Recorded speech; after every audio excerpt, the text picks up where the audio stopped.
Hello guys. तो आज हम लोग लैप्लास के फिर से एक न्यू क्वेश्चन को देखते हैं। इस न्यू क्वेश्चन को बनाने के लिए समझते हैं क्या क्या ज़रूरत होती है। ठीक है, तो इस क्वेश्चन में देखो आपको दिख रहा होगा find Laplace D by D T into D sine T by T. ठीक है, ये आपका प्रॉपर्टीज़ नंबर 4 में आ रहा है, जिसमें आपका डेरिवेशन प्रॉपर्टीज़ था। ठीक है, प्रॉपर्टी नंबर 4 डेरिवेशन प्रॉपर्टी। तो इसमें कुछ कुछ इस क्वेश्चन को सॉल्व करने के लिए कुछ कुछ बेसिक फार्मूले की ज़रूरत होती है, तो वो आप हम लोग देख लेते हैं। बेसिक फार्मूला आपका Laplace of F of T क्या होता है, एफ बार ऑफ एस होता है। ओके, और हमारा Laplace of F of T by T अगर डिवीजन प्रॉपर्टी यूज करते हैं तो क्या हो जाता है, इंटीग्रेशन एस से इन्फिनिटी और एज इट इज़ आपका एफ ऑफ टी जो सॉरी यहाँ पे आ जाएगा F bar of S. Okay, और आपका प्रॉपर्टी नंबर 4 यूज होगा वो है Laplace of F dash of T equal to S into F bar of S minus f of zero. ठीक है, ये आपका प्रॉपर्टीज नंबर 4 है जब आपका डेरिवेशन प्रॉपर्टी आता है। ओके, तो चलिए सॉल्व करते हैं। तो इस क्वेश्चन को सॉल्व करने के लिए सबसे पहले क्या करते हैं, solution take F dash of T equal to, ये हम लोग लिख लिए है ना, एफ डैश हमारा क्या है, यही है ना। तो ये एफ डैश की जगह पे जहाँ भी एफ डैश ऑफ टी आए तो उसकी जगह पे ये वैल्यू रखना है। ठीक है, तो चलिए सबसे पहले सॉल्व कर देते हैं। तो लैप्लास ऑफ साइन टी को सॉल्व करते हैं सबसे पहले।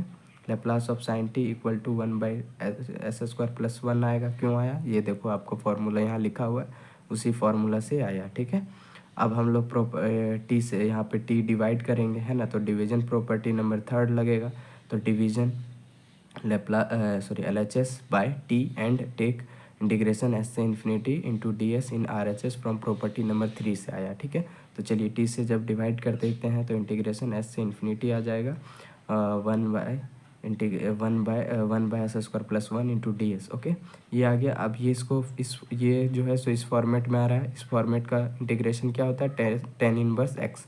ठीक है, तो यहाँ पे क्या आ जाएगा, एस है तो टेन इनवर्स एस, ये लिमिट एस से इन्फिनिटी। ओके, अभी लिमिट को रख दो, tan inverse infinity minus tan inverse S equal to tan inverse infinity का π/2 माइनस एज इट इज ये सेम आ जाएगा, टेन इनवर्स एस आ जाएगा। ओके, अब देखो इसको सॉल्व कैसे करते हैं। ये जो आया इसका वैल्यू क्या हो जाएगा, cot inverse X. Cot inverse X बराबर क्या होता है, π/2 माइनस टेन इनवर्स एक्स। तो ये हमारा π/2 माइनस टेन इनवर्स एस है, तो एस हमारा ये वैल्यू आ गया, किसका आ गया, Laplace of sine T by T का। ठीक है, और ये हमारा यही हमारा क्या है, आपका एफ डैश ऑफ एस। ठीक है, ये आपको याद रखना है कि एफ डैश ऑफ एस है। ठीक है, तो चलिए आगे सॉल्व करते हैं।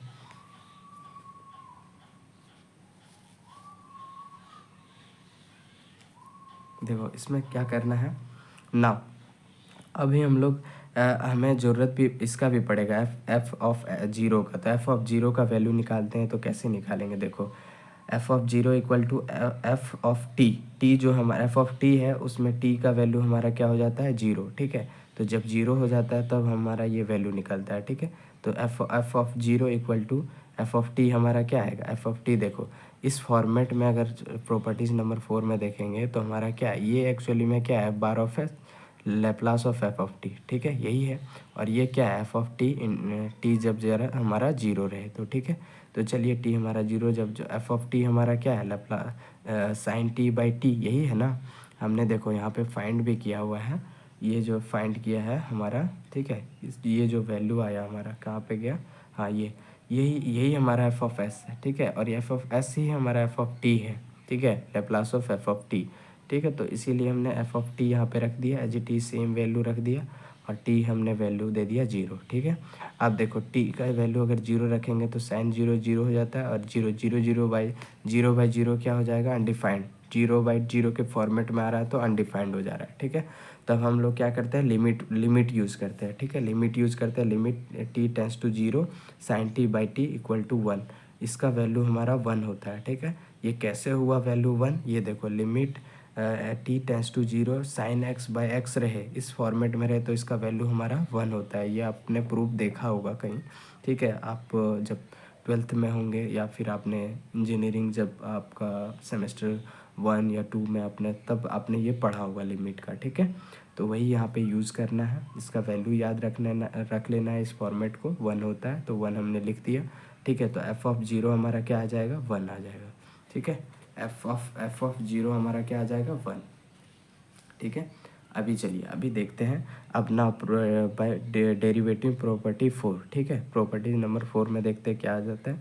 तो प्रॉपर्टी नंबर 4 लिख लो, Laplace of F dash of T equal to S into F bar of S minus f of zero, ठीक है। एफ ऑफ जीरो का वैल्यू हमने 1 निकाला है, ठीक है, लेकिन अभी हमें इसे फाइंड करना है। तो देखो एफ बार ऑफ टी ये हमने कहाँ पे लिखा हुआ था, सबसे पहले मैंने आपको बताया था कि एफ बार ऑफ टी जब होगा तो हमारा यही होगा d by D t sine T by T, ठीक है। ये जो है वैल्यू हमें इस एफ ऑफ टी के जगह पे ये पूरा रख देना, जैकि रख दिया, ठीक है, इक्वल टू एस, ठीक है। एफ बार ऑफ एस हमारा क्या है, एफ बार ऑफ एस हमारा क्या है, देखो एफ बार ऑफ एस हमारा यहाँ पे है, क्या हमने निकाला था, cot inverse s x s, ठीक है। तो यहाँ पे भी हमने क्या रख दिया, एस इंटू ये जो है वैल्यू इसकी जगह पे क्या रख दिया, cot inverse s minus f of zero का वैल्यू हमने 1 निकाला हुआ है, ठीक है। तो ये हमारा फाइंड हो गया लेप्लास किसका, Laplace of T by T T into sine T by T का। इसका जब हम लोग सॉल्यूशन करते हैं तो हमारा फाइनल आंसर आता है ये, ठीक है। तो आपको सॉल्व करना है इसी तरह से, और कुछ नहीं है इसमें, घबराने वाली कोई बात नहीं है। अगर लाइक करें, शेयर करें, कमेंट करें, हमारे यूट्यूब चैनल पर आप न्यू है तो सब्सक्राइब ज़रूर करें, ठीक है। और सेमेस्टर एग्ज़ाम के लिए बहुत इंपॉर्टेंट क्वेश्चन है ये आपका, प्रॉपर्टीज़ नंबर 4, और ये आपका एग्ज़ाम में आता ही है 7 मार्क्स का। सो आप बहुत अच्छे से इस कॉन्सेप्ट को बहुत अच्छे से क्लियर करें और दोस्तों के पास भी शेयर करें और सेमेस्टर एग्ज़ाम में अच्छा मार्क्स लाएं।